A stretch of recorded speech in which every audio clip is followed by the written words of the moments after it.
My name's Eli. I'm 23, and I just graduated with a double major in computer science and business. I was the first in my family to even attend college, let alone graduate top of my class. For most families, that might be a reason to celebrate. For mine, it was just another day, unless, of course, it was about my cousin Amanda's new Etsy store or my brother Jake's weekend football league. Then suddenly everyone had time, energy, and money to spare. But me finishing 4 grueling years with scholarships, late-night internships, and part-time jobs? That barely earned a grunt. Still, I tried. I'd always tried. Growing up in a house where attention was currency, I learned to overcompensate. I took care of the yard when Dad's back gave out. I helped Mom with groceries when Jake forgot again. And I even covered the heating bill last winter when Amanda accidentally overdrafted her account and couldn't pay her share of rent. I played the role of the good son, the helpful cousin, the quiet achiever. But after my graduation ceremony came and went with zero family in the stands, no call, no text, not even a late-night congrats, I decided to take one last swing at believing I mattered. I spent the little savings I had left booking a rooftop venue downtown. It wasn't five-star, but it had string lights, a view of the skyline, and a built-in speaker system. I ordered everyone's favorite food, Jake's teriyaki wings, Amanda's vegan flatbread, even Grandma's weird obsession with coconut shrimp. I didn't want gifts or speeches. Just a night. One single night where I got to feel seen. I even made digital invites, complete with a Google Calendar reminder. I triple confirmed with everyone a week before, then again the night before. Every "can't wait" and "you deserve this" message gave me a flicker of hope I wish I'd snuffed out sooner. The night of the party, I got there an hour early. I wanted to make sure the food was set, the drinks were chilled, and the playlist I'd obsessed over was running smooth. I wore the one nice suit I owned, black, slim fit, barely clinging to the shoulders I'd been stress shrinking under for months. I stood by the entrance, smiling at every elevator ding like a Labrador hearing car keys. And then, nothing. 5 minutes turned into 30. 30 into an hour. The catering staff gave me polite nods, unsure if they should start cleaning up or wait. I kept glancing at my phone, refreshing messages, checking traffic reports, even convincing myself that maybe, just maybe, they had planned something bigger and this was all a setup. At exactly 8:47 p.m., when I was 3 Sprite cans deep and wondering if I should just take a cab home, my phone buzzed. It was a photo. Amanda had tagged everyone in it. Jake, Mom, Dad, Uncle Ron, even Grandma. They were all in matching pajamas, lounging on my parents' living room couch with pizza boxes stacked high and blankets thrown everywhere. The caption? Family movie night. We needed this. My fingers froze on the screen. I zoomed in. My grad photo, the one I had mailed to every relative weeks earlier, was crooked on the wall behind them, half covered by a balloon bouquet left over from Amanda's last soft launch party. My mouth went dry. There was no mistake. They weren't late. They weren't stuck in traffic. They were never coming. I didn't rage. I didn't cry. I just sat down on one of the rented folding chairs and let the quiet hum of the city drown out the silence in my chest. I scrolled back through every message, every empty promise, every half-hearted "we're so proud of you" that led to this moment. The food went cold. The venue manager gave me a sad little nod and said he'd waive the overtime charge. I didn't answer. I just nodded back. When I got home, my own apartment, paid for by the freelance gigs I juggled while still acing my finals, I sat on the edge of my bed, staring at the ceiling. The same ceiling I used to imagine big things under. Things like promotions, trips, and celebrations where my name wasn't forgotten halfway through a toast. And then it hit me. Hard. Like a switch flipping in a dark room. They needed me more than I ever needed them. That's when I pulled out my laptop. I logged into every shared utility account, electricity, internet. Even that little streaming bundle I'd added Amanda to last year because Hulu was too expensive for her right now. I had set it all up in my name. Every bill, every convenience. All because it made me feel like I was part of something. I paused for a moment. It wasn't about revenge, not exactly. It was about clarity. About realizing that no matter how many pizza nights I covered or errands I ran, I would never be more than a background character in a movie they cast themselves in. I sent a single group text. Good luck covering next month's bills without me. Then I blocked every number. Every single one. But that wasn't the end. Not even close.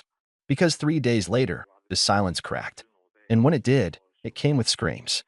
It started with a Facebook status from my mom. One of those dramatic, cryptic rants she thinks makes her look like a stoic martyr, but just reeks of self-pity and guilt-tripping.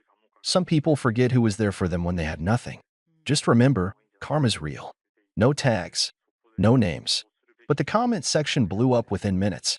Aunt Linda chimed in with a popcorn gif. Uncle Ron dropped a spill the tea meme. And Amanda, because of course, replied with, "Hope they realize family isn't optional. We're all we have." I watched it unfold with the detached interest of someone flipping through a magazine they didn't plan to buy. Part of me expected someone, anyone, to message me directly. Maybe Jake with a half-hearted, "Hey, everything okay?" Or even Dad, pretending he didn't know what was going on. But no, silence. Until day 4. That morning, my phone lit up with a call from a number I recognized but hadn't seen in months, my dad's work phone. I let it ring out. Then it rang again. And again.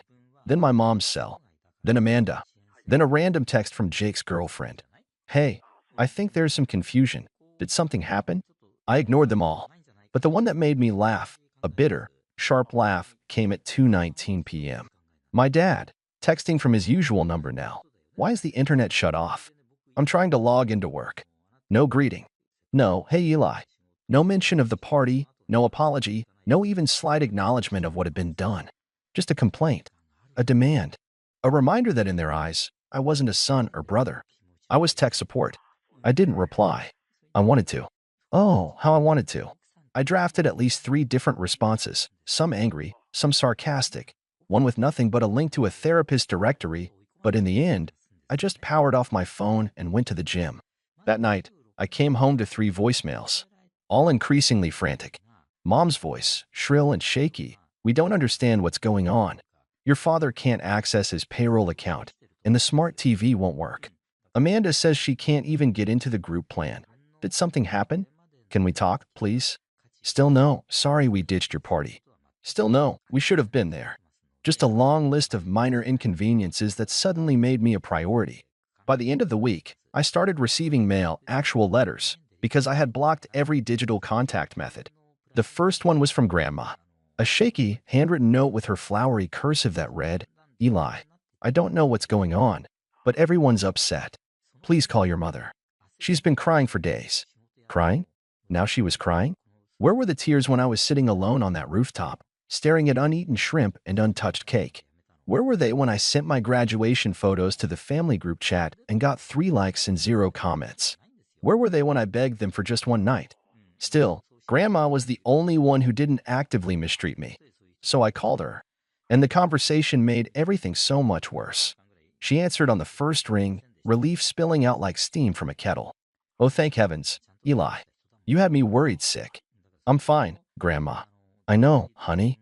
But your mother, she's a mess." "Is that so? She said you've been acting cold. That you lashed out, shut everything down without warning." I held the phone tighter. "Did she tell you about my graduation party?" Pause. "No," Grandma said slowly. "She said something about a scheduling mix-up. That you threw something last minute and didn't confirm with anyone." I could feel the heat in my cheeks. A mix-up? I had receipts, calendar invites, text confirmations.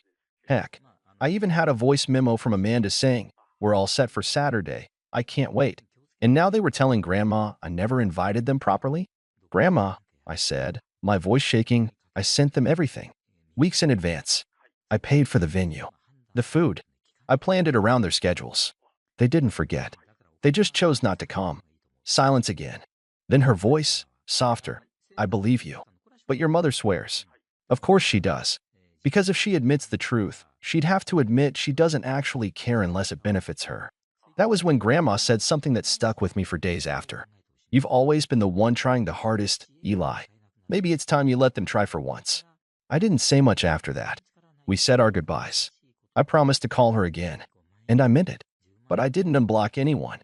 I didn't resume the payments. I didn't cave. Instead, I started living like I was free. Because for the first time in years, I was. Except, freedom has a funny way of stirring up desperation. And desperate people? They don't go down quietly. Because just 1 week later, I came home to something that changed everything. It was a Thursday mid-morning, sunny, calm. I had just gotten back from a client meeting, feeling oddly light for someone who just cut off half their family. There was a silence to my apartment now that I was starting to enjoy. No buzzing texts. No surprise favors. No guilt-shaded requests pretending to be love. Just me, the hum of the fridge, and my peace. That was until I saw the envelope taped to my door. At first, I thought it was just a delivery slip or some kind of neighbor notice. But it had my name written in thick, slanted marker across the front. No return address. No postage. Just taped there, like a child's attempt at being dramatic. I pulled it down slowly, tore the flap open, and pulled out a single sheet of printer paper. Typed, double-spaced, and angry. Eli, I don't know who you think you are, but this little tantrum has gone too far. We've been over backwards for you your entire life, and one missed party doesn't justify this level of disrespect. Your father can't work, Amanda lost access to her Hulu, and now Grandma's worried sick. You're punishing the whole family because of some imagined slight. It's childish and cruel. I hope you're proud. Mom, no, love. No, sincerely. No hint of remorse or reflection. Just a typed accusation like I was an employee they were threatening to fire. I almost laughed. Almost. But it sat in my hand like a slap that didn't sting right away, just left a deep ache that crept up my arm and curled around my throat. Because that was the moment I knew there would be no apology. No quiet realization. No heart-to-heart phone call or teary-eyed doorstep visit. No. My mother was not the type to admit she'd treated her child like an afterthought for years. She was the type to rewrite the story, hand it out like gospel, and hope everyone else sang along. And maybe they would have. Maybe Grandma and Jake and the rest would have swallowed it like every other half-truth she'd served them over the years. But this time, I wasn't staying quiet. That night, I took out my old graduation slides, the ones I had put together for the party no one came to. I opened a free website builder, dropped the photos in, added screenshots of every text message confirming the invites, the receipts for the rooftop venue, even the playlist I never got to play. Then I wrote a single caption at the top, "Here's the graduation party you all missed." Not because you forgot, but because I never mattered enough to show up for. I posted it to my social media. Locked comments. No tagging. Just a quiet, permanent record of what happened. Of how I celebrated alone. And it exploded. Friends from college I hadn't spoken to in months sent messages like, "This broke me," and "I can't believe they did this." Even people I barely knew shared it, calling it gut-wrenching and the most honest thing I've ever read. By morning, I had 3 missed calls from Amanda, 2 from Dad, and 1 voicemail from Mom, voice trembling now, but still not quite apologetic. "Eli, this is too far. You're humiliating us. Why are you doing this?" Why? Because for once, they were feeling what I had felt all my life. Unseen, unheard, unimportant. That weekend, the fallout reached new levels. Amanda showed up at my apartment. I didn't let her in. She banged on the door for 5 full minutes before shouting through the wood, "You're not the only one who's been through stuff. You know, we all have our issues." I stood on the other side, arms crossed, silent. "Are you seriously just going to ghost us forever? Over a party?" But it wasn't about the party. It had never been about the party. It was about every time they made me feel like I was an obligation instead of a choice. Every time I was expected to give, only to be told later that I was too sensitive when I needed something back. It was about the years I made myself small so they could feel bigger. And now that I had taken my voice back, they were scrambling. Not because they cared, but because their comfort was slipping through their fingers. A few days later, I found out they were trying to spin it. Jake made a post about family always being messy, but worth fighting for. Amanda commented, "People forget how much we did for him." I didn't respond. Not to Amanda's shouting. Not to Jake's social media damage control. Not to the stream of guilt-laced messages that trickled in. Each one trying to reframe the narrative. "You're being unfair. We're still family. This isn't how adults handle problems." The irony was almost funny, considering I had spent years handling everything for them. Like the only adult in the room while they played emotional hot potato with every problem that came up. But it wasn't enough to go silent anymore. That only worked until they twisted my absence into a tantrum, a phase, or worse, a betrayal. If I really wanted to move on, I had to take back control of the entire narrative. Not just with receipts, but with finality. So I started cutting cords they didn't even realize were still plugged in. First, the finances. I'd been quietly covering more than just utilities. A few years back, when I got my first decent-paying internship, Mom asked me to help out by adding their cell phones to my family plan, said it'd save everyone money. At the time, I didn't question it. I felt proud, honestly, like I was finally contributing in a way that mattered. That same year, Jake's used car broke down, and I co-signed on a newer model to help him land a delivery job. Dad said it was temporary, just until Jake built some credit. He never did. Amanda once asked me for a short-term loan to help float her rent until her online store took off. I gave her $1,200. She never brought it up again. They thought I forgot. They thought I'd never enforce it. They were wrong. I started by closing the phone account. No warning. No grace period. Just gone. I called the provider, explained the situation, and had all 4 lines. Mine, theirs, even Amanda's, terminated by the end of the week. I ported my own number to a new carrier under a business plan. Next, I called the car dealership and requested to revoke authorization on Jake's payments. Since the car was still technically in my name and his payments had been late multiple times, it wasn't hard to justify. Within 3 days, the car was flagged for repossession. And Amanda? I didn't even need to do anything. I had kept the Venmo receipts. I simply emailed her a formal letter outlining the debt, attached every transaction, and let her know I was handing the balance over to collections within 30 days unless she arranged a payment plan. No emotion, just math. I expected backlash, but what I got was panic. Jake called from a random number. Dude, what is this? They're trying to take my car. Mom left a voicemail sobbing. Eli, this is too far. You're ruining your own family. Amanda emailed, saying she felt blindsided and betrayed, that I was weaponizing money against people who loved me. Loved me? They didn't love me. They loved what I gave them. The money, the favors, the silence. And now that I was taking that away, they were gasping for air in a vacuum of their own making. I stayed silent for another week. Then, I drafted one final message. Not to them, to everyone else. I wrote a post, not angry, not vindictive, just honest. I talked about growing up in a family where I was expected to play the background, how my successes were downplayed, my milestones ignored, and my support taken for granted. I included no names, no petty details, just the full truth. About the graduation party, the debts, the utility bills I'd been covering for 3 years. I posted it on my personal blog, where only a handful of friends still followed me.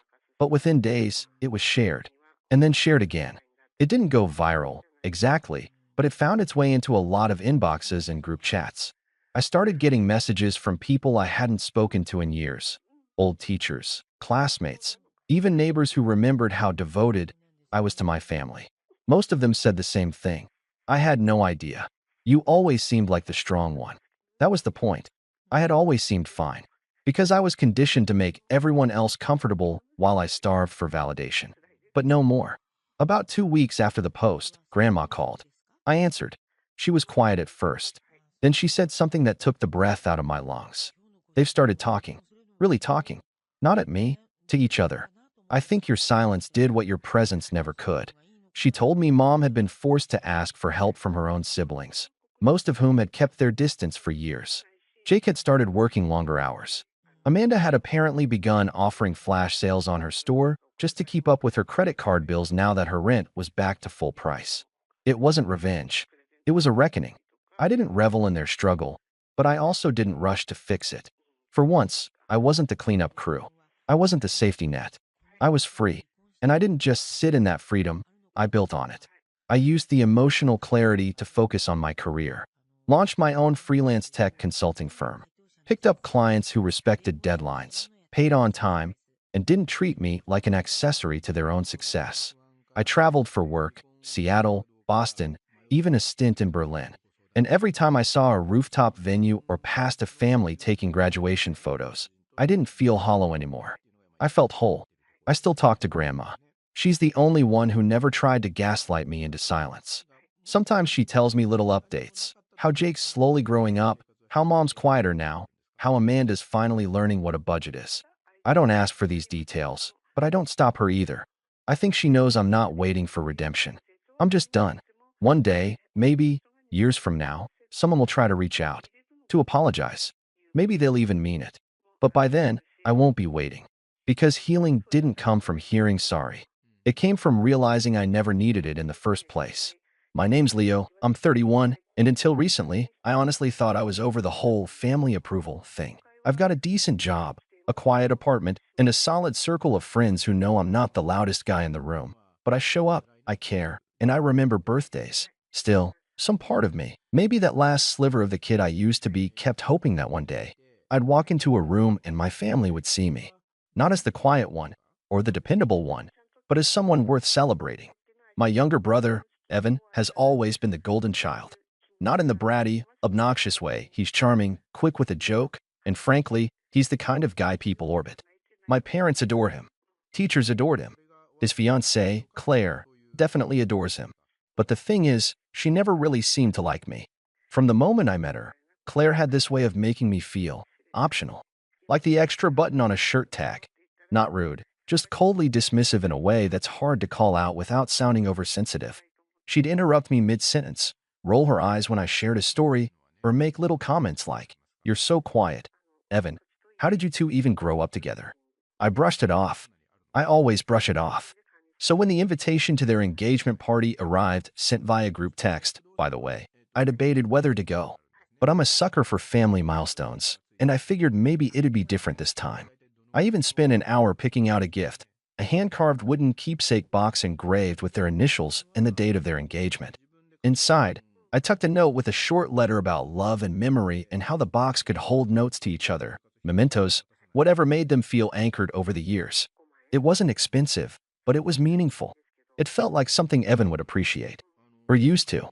The party was held at Claire's parents' house, a sprawling white mansion with fairy lights, catered hors d'oeuvres, and a pianist playing soft jazz near the pool. Everyone was dressed like it was the Oscars, and I walked in wearing a pressed button-down and the nicest pair of shoes I owned, still managing to feel like a stand-in for someone who'd canceled last minute. I spotted Evan across the patio, arm draped around Claire, grinning as he chatted with her cousins. He waved when he saw me. Claire didn't. When I handed them the gift, Claire took it with both hands but didn't even try to hide her disappointment. "Oh," she said, with a polite grimace. "We were hoping for something useful. But hey, at least you tried."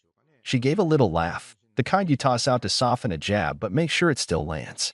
Evan chuckled awkwardly and said, "It's nice, babe. Leo's thoughtful like that." Then Claire turned back toward the group around her, lifted the box a little like she was showing off a science fair project gone wrong, and said, "He's not really part of the wedding, more like a background character." Laughter rippled through the group. I felt my stomach drop, but my face didn't change. I just smiled. That same practiced, empty smile I'd worn 100 times before. I glanced over at my parents, hoping for a wince, a disapproving glance, something. But they just sipped their drinks, eyes on the pianist. My mom later told me it was just a joke, and that I needed to relax a little. The rest of the evening passed in a blur of polite nods and fading pride. I didn't speak much. I didn't eat much. I just waited until no one was looking, slipped out the side gate, and sat in my car for 10 minutes before I could even start the engine.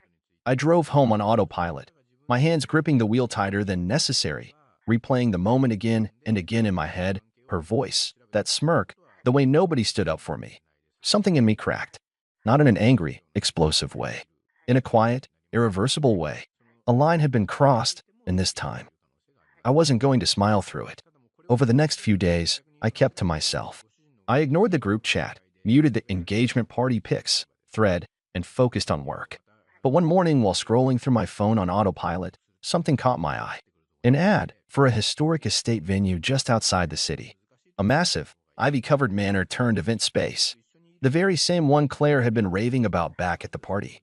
I remembered her gushing about it to her bridesmaids, saying it had European charm and looked like Bridgerton. I clicked the ad. Available dates, pricing, booking policies. And then, something inside me whispered, "Why not?" I called. I scheduled a tour. I used up a vacation day and drove out to see the place in person. And it was even more stunning than I'd expected. Marble floors, wrought iron balconies, candlelit hallways. I walked the grounds with the property manager and asked all the right questions. Then I asked the important one. "Can I book a date just to hold it? Not for a wedding, just for an event. I might not even use it, but I'd like to reserve it either way." She smiled and said, "Absolutely." So I booked it. The same weekend Evan and Claire had been eyeing. I didn't tell anyone, not even my closest friend. I just waited. 2 weeks later, the group chat lit up again. "Touring the venue today. Can't wait to see our dream location." I didn't respond. That afternoon, While I was finishing up emails at work, a single photo popped into the chat. It was Claire, standing in front of the estate's massive iron gate, locked. The caption read, this is weird. Then another message. From Evan this time, anyone know why the venue is closed? We confirmed the tour. There was silence for a while. Then, one more message popped up. From Claire's bridesmaid, they said someone else reserved the full weekend. Paid in full. No openings. I didn't type a word. I just sat back in my chair and let the silence stretch. That night, I lay in bed staring at the ceiling, my phone buzzing on the nightstand every few minutes as the group chat descended into mild chaos. I didn't open the messages. I didn't need to. I could imagine it all. Claire pacing in those designer heels, Evan trying to calm her down, her bridesmaids frantically looking up backup venues, and my parents probably whispering to each other, wondering if they should say something. But they didn't. No one called me. No one texted me directly. They just stewed. 3 days later, Evan finally reached out. He called while I was at work, and for the first time in years, I let it ring. Then I let it ring again. On the third try, I picked up. Hey, he said, voice careful. Got a second? I leaned back in my chair, put him on speaker, and kept scrolling through a spreadsheet. Sure. So, weird thing with the venue. He gave a nervous laugh. Apparently someone else booked it. Full weekend, non-refundable. Kind of messed up our plans. That sucks, I said evenly. It's a great spot. Yeah, it is. Claire's really upset. She'd been dreaming about that place. I remember. She said it looked like Bridgerton. He paused. Right. She also said the manager wouldn't give her the name of the person who booked it, but the dates matched the ones we were planning. Another pause. Leo, was it you? I didn't answer at first. Just let the silence hang. Leo, I finally said, do you remember what she said to me at the party? Evan hesitated. Come on, man. She was just joking. She called me a background character. In front of 30 people. While our parents sipped champagne and said nothing. He sighed. I talked to her about that. I said it wasn't cool. And what did she say? She said you're being dramatic. That it was just a little ribbing. Right. I could hear him breathing through the line, and I imagined him rubbing his forehead like he used to when we were kids and he'd broken something. Look, he finally said, can we talk about this? In person? Evan, I'm not mad, I said. I'm not looking for an apology. I just decided I wasn't going to let people walk over me anymore. You two wanted the venue. I wanted it too. I just moved faster. There was a long silence. Then he mumbled, you're serious. Dead serious. He didn't yell. He didn't argue. He just said, Claire's going to lose it. I'm sure she will. Then I hung up. That weekend, I got an email from the venue. Apparently, someone had tried to sweeten the deal by offering to double the payment for the same dates, cash up front. But my reservation was locked in, and they were a professional establishment. They honored their contracts. A week passed. Then two. I heard through my cousin that Claire had completely restructured the wedding timeline. She started posting Instagram stories about reimagining their aesthetic and pivoting to a more sustainable ceremony. The captions were all cheerful, with sun emojis and soft filters, but the smiles looked tight, forced. They settled for a vineyard venue 45 minutes out of town. It was nice, but it wasn't the estate. As for me, I still hadn't told anyone what I planned to do with the space. See, I didn't book it just to block them. That wasn't the whole point. That would have been petty. I wanted something more than just revenge. I wanted a memory of my own. A space that was mine. So I started planning. Quietly. Carefully. I called in some favors from a few friends, a photographer I'd helped with his portfolio, a chef I'd once recommended to my boss, even an old friend who did event design on the side. I didn't tell them the full story, just said I wanted to host a small private gathering. Classy. Intimate. Personal. And then I got to work. I curated the guest list like a painter choosing the perfect brush strokes. No one from my family made the cut. But I invited the people who had actually shown up for me over the years, coworkers who'd checked in during hard times, college friends I hadn't seen in a while, even my old English teacher who once told me, "You're quiet doesn't mean you're small." The night before the gathering, I stood inside the grand hall of the estate, watching the florists finish their work and the catering team set down the last of the plates. It was beautiful, not just in a Pinterest perfect way, but in the way it felt, like something earned, like proof. I took a slow breath. And just as I was walking out the front doors to call it a night, I saw them. Evan, Claire, and my parents. Standing at the gate, Claire was mid-rant, gesturing at the building like it had personally insulted her. Evan looked like he'd been dragged there. And my parents, well, my mom had that same pinched smile she wore whenever I did something unexpected, like I was an embarrassing subplot in someone else's story. I didn't say anything. I just watched. Eventually, Claire noticed me. She stopped talking and stared, eyes narrowing. I smiled. Then I turned and walked inside, shutting the door behind me. Inside, the hall buzzed with quiet preparation, champagne glasses clinking, soft music playing from the string quartet rehearsing in the corner, the scent of fresh eucalyptus and roses thick in the air. I paused in the foyer, letting the door click softly behind me. No one asked why I'd stepped outside. No one noticed the four shadows watching from beyond the iron gate. And that's exactly how I wanted it. I walked through the venue slowly, taking in the flickering candles, the velvet runners, the hand-lettered place cards. Every detail had been carefully arranged, not for status, not for Instagram, but for meaning. Each guest had a table card with a quote they'd once told me that helped me through a dark time. The menu had my late grandmother's roast chicken recipe. Even the playlist was built from songs people had sent me over the years when I'd needed comfort. This wasn't a wedding. This wasn't a party. This was a reclamation. I didn't tell my guests the full story behind the event, but they understood the feeling.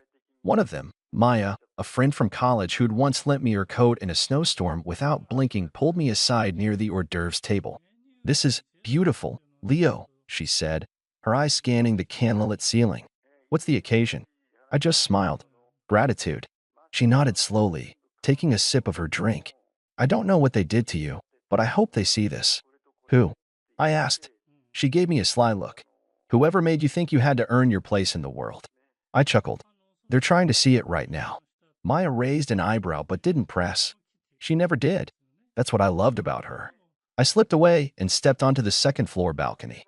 From there, I could see the front gate through the ivy-draped railing. They were still there. All four of them. Evan had sat down on a stone bench, elbows on his knees. My dad was on his phone. My mom looked vaguely annoyed, probably that no one had offered her a chair. But Claire was pacing. She was furious. I leaned on the railing, watching the scene unfold like a play I'd seen a dozen times. Claire said something, jabbing her finger toward the building. My mom replied, and then Claire whipped around and marched straight to the gate, grabbing the intercom. The small speaker on the wall beside me crackled to life. "Leo, we know you're in there," Claire said, her voice clipped and sharp. "This is childish. We just want to talk." I didn't respond. The speaker buzzed again. "You don't even need the venue. You're not even getting married. You booked it just to spite us." Another pause. Then, more sharply, "Congratulations. You proved your point.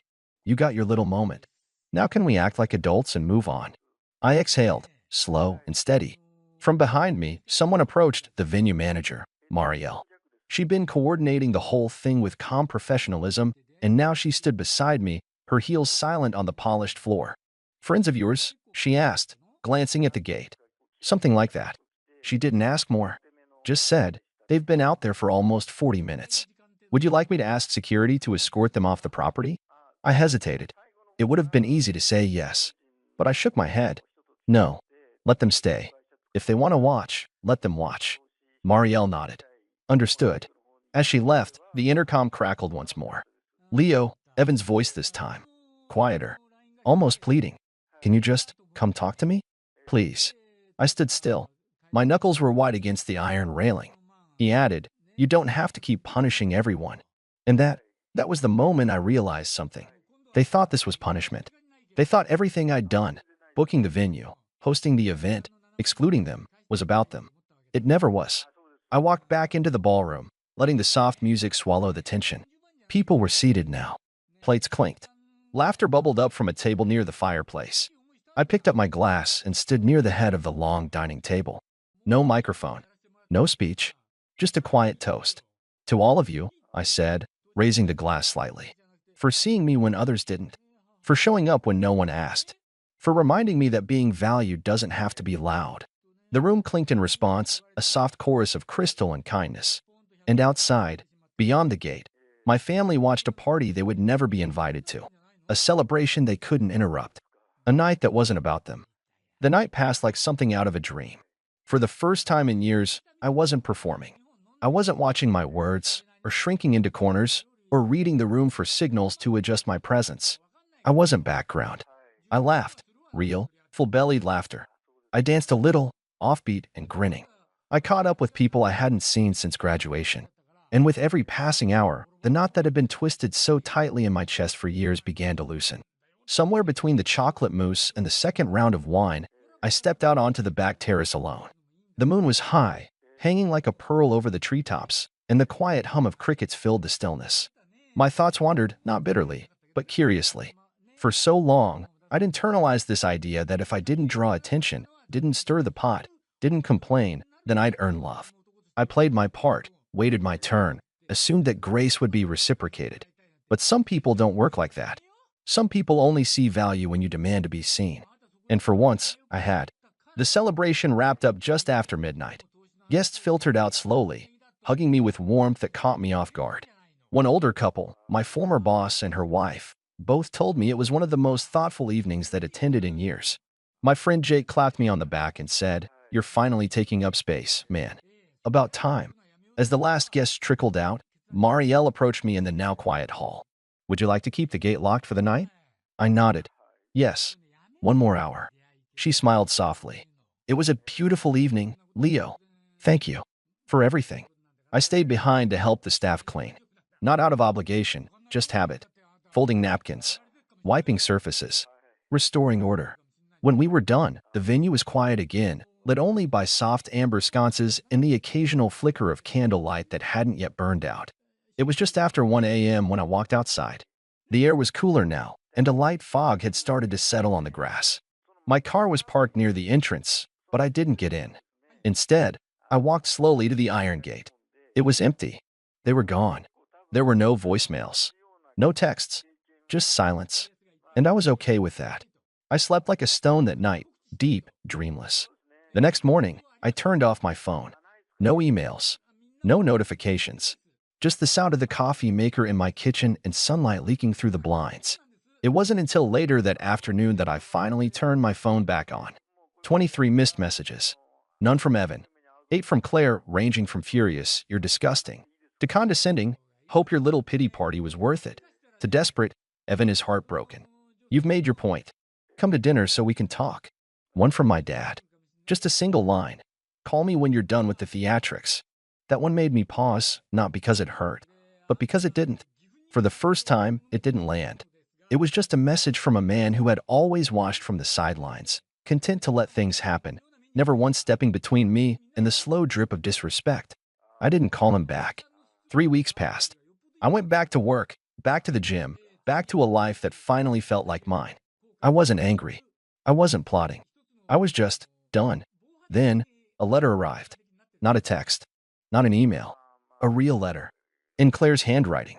I almost didn't open it, but curiosity won. "Leo, I'm writing because Evan won't. He's embarrassed. Humiliated, actually. You've always been the nice one, and somehow that made us think we could say and do anything, and you'd take it. I won't sugarcoat things. We made you feel small. I made you feel small. I thought it was harmless, but it wasn't. You showed us how much we underestimated you." Loudly. "Evan misses you. He won't say it, but I will. We both do. I won't pretend we deserve a second chance, but if you're willing to talk, really talk, I'll be there. Claire." I folded the letter and tucked it into a drawer. I didn't write back. A month after that, the wedding came and went. They kept it small. Photos were posted online. Pretty dresses. Matching suits. A vineyard backdrop. Not one mention of the drama, of course. Just filtered smiles and curated captions. I didn't go. I wasn't invited. And that was fine. Instead, that weekend, I flew to Edinburgh. It was a place I'd always wanted to see, and for once, I wasn't waiting for permission. I walked cobblestone streets alone. Ate meals in little taverns filled with strangers and stories. Took photos of fog-drenched castles and sent them to no one. On the last night, I sat at the edge of Calton Hill, watching the city lights flicker beneath the clouds. My phone buzzed again. A single message from Evan. "I'm sorry. I should have said something a long time ago. I should have defended you. I just thought you'd always be there. You don't have to respond. I just needed you to know." I stared at the message for a long time. Then I locked my phone, slipped it into my pocket, and watched the fog roll in. Some doors don't need to be slammed shut. Sometimes, They just stay closed. Quietly. Permanently. And sometimes, that's not bitterness. It's peace.